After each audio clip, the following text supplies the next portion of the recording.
Hello friends, follow and subscribe for story and history facts. कोई 600 वर्ष पुरानी बात है। विजयनगर का साम्राज्य सारी दुनिया में प्रसिद्ध था। उन दिनों भारत पर विदेशी आक्रमणों के कारण प्रजा बड़ी मुश्किलों में थी। हर जगह लोगों के दिलों में दुख, चिंता और गहरी उधेड़-बुन थी। पर विजयनगर के प्रतापी राजा कृष्णदेव राय की कुशल शासन व्यवस्था, न्यायप्रियता और प्रजावत्सलता के कारण वहां प्रजा बहुत खुश थी। राजा कृष्णदेव राय ने प्रजा में मेहनत और सद्गुणों के साथ साथ अपनी संस्कृति के लिए स्वाभिमान का भाव पैदा कर दिया था। इसलिए विजयनगर की ओर देखने की हिम्मत किसी विदेशी आक्रांता की नहीं थी। विदेशी आक्रमणों की आंधी के आगे विजयनगर एक मजबूत चट्टान की तरह खड़ा था। साथ ही वहां लोग साहित्य और कलाओं से प्रेम करने वाले तथा परिहास प्रिय थे। उन्हीं दिनों की बात है। विजयनगर के तेनाली गांव में एक बड़ा बुद्धिमान और प्रतिभा संपन्न किशोर था। उसका नाम था रामलिंगम। वो बहुत हंसोड़ और हाजिर जवाब था। उसकी हास्यपूर्ण बातें और मजाक तेनाली गांव के लोगों को खूब आनंदित करते थे। रामलिंगम खुद ज्यादा हंसता नहीं था, पर धीरे से कोई ऐसी चतुराई की बात कहता कि सुनने वाले हंसते हंसते लोटपोट हो जाते। उसकी बातों में छिपा हुआ व्यंग्य और बड़ी सूझबूझ होती। इसलिए वो जिसका मजाक उड़ाता, वो शख्स भी द्वेष भूलकर औरों के साथ खिलखिलाकर हंसने लगता था। यहां तक कि अक्सर राह चलते लोग भी रामलिंगम की कोई चतुराई की बात सुनकर हंसते हंसते लोटपोट हो जाते। अब तो गांव के लोग कहने लगे थे, बड़ा अद्भुत है ये बालक। हमें तो लगता है कि ये रोते हुए लोगों को भी हंसा सकता है। रामलिंगम कहता, पता नहीं रोते हुए लोगों को हंसा सकता हूं कि नहीं, पर सोते हुए लोगों को जरूर सकता हूं। सुनकर आसपास खड़े लोग ठठाकर हंसने लगे। यहां तक कि तेनाली गांव में जो लोग बाहर से आते, उन्हें भी गांव के लोग रामलिंगम के अजब अजब किस्से और कारनामे सुनाया करते थे।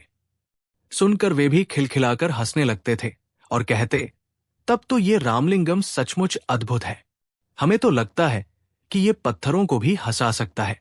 गांव के एक बुजुर्ग ने कहा, भाई, हमें तो लगता है कि ये घूमने के लिए पास के जंगल में जाता है, तो वहां के पेड़ पौधे और फूल पत्ते भी इसे देखकर जरूर हंस पड़ते होंगे। एक बार की बात है, रामलिंगम जंगल में घूमता हुआ मां दुर्गा के एक प्राचीन मंदिर में गया। उस मंदिर की मान्यता थी और दूर दूर से लोग वहां मां दुर्गा का दर्शन करने आया करते थे। रामलिंगम भीतर गया तो मां दुर्गा की अद्भुत मूर्ति देखकर मुग्ध रह गया। मां के मुखमंडल से प्रकाश फूट रहा था। रामलिंगम की मानो समाधि लग गई।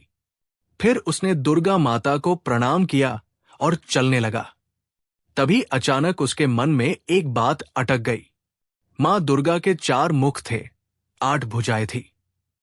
इसी पर उसका ध्यान गया और अगले ही पल उसकी बड़े जोर से हंसी छूट गई। देखकर मां दुर्गा को बड़ा कौतुक हुआ। वे उसी समय मूर्ति से बाहर निकल कर आई और रामलिंगम के आगे प्रकट हो गई। बोली, बालक, तू हंसता क्यों है?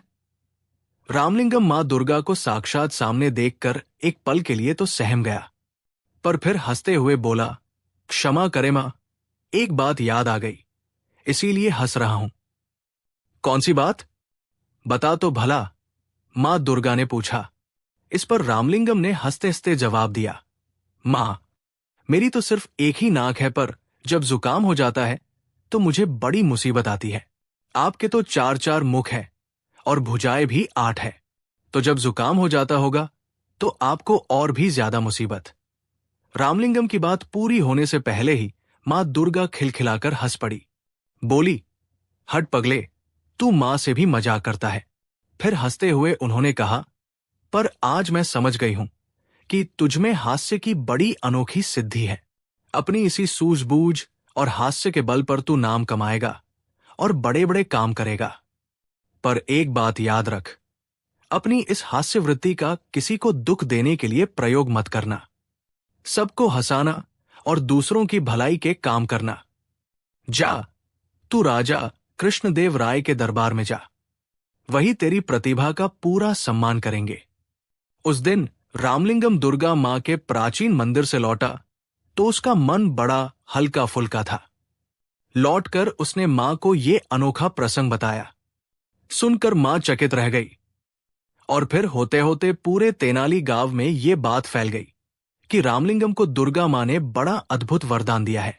ये बड़ा नाम कमाएगा और बड़े बड़े काम करेगा। उसके साथ ही साथ तेनाली गांव का नाम भी ऊंचा होगा।